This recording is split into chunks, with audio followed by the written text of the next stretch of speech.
ৰাজ্যত চলা উচ্ছেদক লৈ আকৌ প্ৰতিক্ৰিয়া প্ৰকাশ কৰিছে মুখ্যমন্ত্ৰী ডক্টৰ হিমন্ত বিশ্ব শৰ্মাই। ৰাজ্যৰ প্ৰায় ৮ লাখ বিঘা চৰকাৰী ভূমি বেদখল হৈ থকাৰ তথ্য প্ৰকাশ কৰিছে মুখ্যমন্ত্ৰীগৰাকীয়ে। চৰকাৰী ভূমিসমূহ ন্যায়ালয়ৰ নিৰ্দেশক্ৰমে বেদখল মুক্ত কৰি থকা হৈছে বুলিও প্ৰকাশ কৰিছে মুখ্যমন্ত্ৰীয়ে। এটা স্থানৰ পৰা আন এটা স্থানলৈ গৈ একাংশই কিয় চৰকাৰী ভূমি বেদখল কৰে তাক লৈ এক অধ্যয়ন হ'ব লাগে বুলিও মন্তব্য কৰিছে মুখ্যমন্ত্ৰীগৰাকীয়ে। বেদখলকাৰীৰ বাবে খিলঞ্জীয়া প্ৰধান সমষ্টিত খিলঞ্জীয়াই সংখ্যালঘু হ'বলগীয়া হৈছে বুলি কয় মুখ্যমন্ত্ৰীয়ে। লগতে উচ্ছেদস্থলীত বিধায়ক অখিল গগৈ আৰু সাংসদ ৰকিবুল হুছেইনে চকুলো টোকাক লৈও কটাক্ষ কৰিছে মুখ্যমন্ত্ৰীগৰাকীয়ে। মানে যদি টিভিটো ক্লোজ কৰি চাই কান্দিছে কিন্তু চকু পানী ওলোৱা নাই। মই যোৱাকালি ৰাতি ৰকিবুল হুছেইনৰ ফটোটো জুম কৰি মই চাইছোঁ। এতিয়া মোৰ ঘাম ওলাইছে বুলি ক'লে ইয়াত ঘাম দেখা পাই আছে নে নাই? এতিয়া চকু পানী টোকা বুলি ক'লে নহ'ব, নাই পানীটো থাকিলেহে টুকিব। এতিয়া আপোনালোকে যদি টিভিত চাই তাত আজিকালিতো বহুত মেকানিক্স ওলাইছে যে ভিডিঅ'টো যদি আপুনি ChatGPT-ত দি দিয়ে তাত সুধিব পাৰে যে এই মানুহজনৰ চকুত কিমান পানী আছে। ChatGPT-য়ে সেইটো উত্তৰো দি দিব যে 2 ড্ৰপ আছে, 1 ড্ৰপ আছে।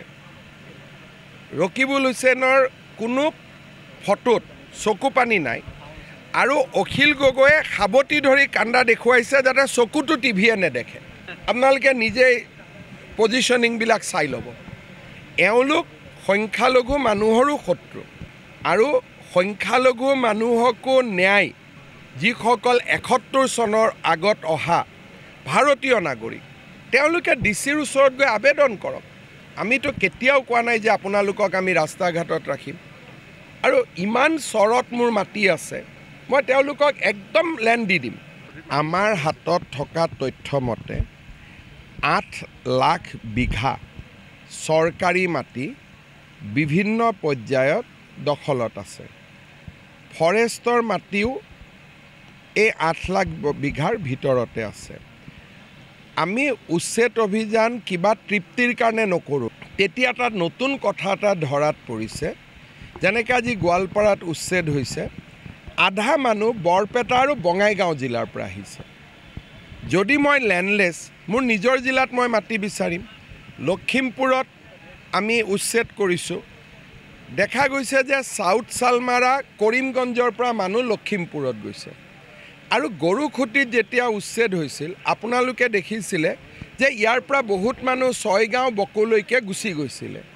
তাৰ মানে এই মানুহবিলাকে বেলেগ বেলেগ জিলাত কিয় আহে আৰু সংখ্যাগৰিষ্ঠ মানুহ থকা সমষ্টিখিনিলৈ আহে, ইয়াৰ ওপৰত এটা নিশ্চিতভাৱে ষ্টাডি হ'ব লাগে যে এই মানুহখিনি দৰিদ্ৰতাৰ কাৰণে আনে নে কোনোবাই ভোটৰ কাৰণে আমাৰ সংখ্যাগৰিষ্ঠ মানুহ থকা সমষ্টিবিলাকত অসমীয়া মানুহক সংখ্যালঘিষ্ঠ কৰিবৰ কাৰণে কোনোবাই ইয়াত লৈ আহে।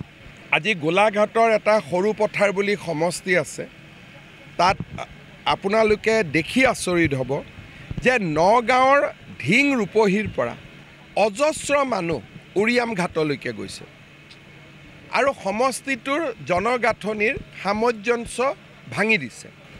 গতিকে এইটো এটা ষড়যন্ত্ৰ নে দৰিদ্ৰৰ কাৰণে গৈছে নে ইয়াৰ আগত কোনোবা ৰাজনীতি কৰা মানুহ আছে, এই কথাবোৰ তদন্ত কৰিব লাগে আৰু এই কথাবিলাক আমি দূৰলৈকে গৈ চাব লাগে। নহয় নদী নহয়, চাওক, নদীয়ে যদি ভাঙে তেতিয়াহ'লে নদী ভাঙা জিলাখনৰ চৰকাৰী মাটিত বহিব, লখিমপুৰ কিয় যাব?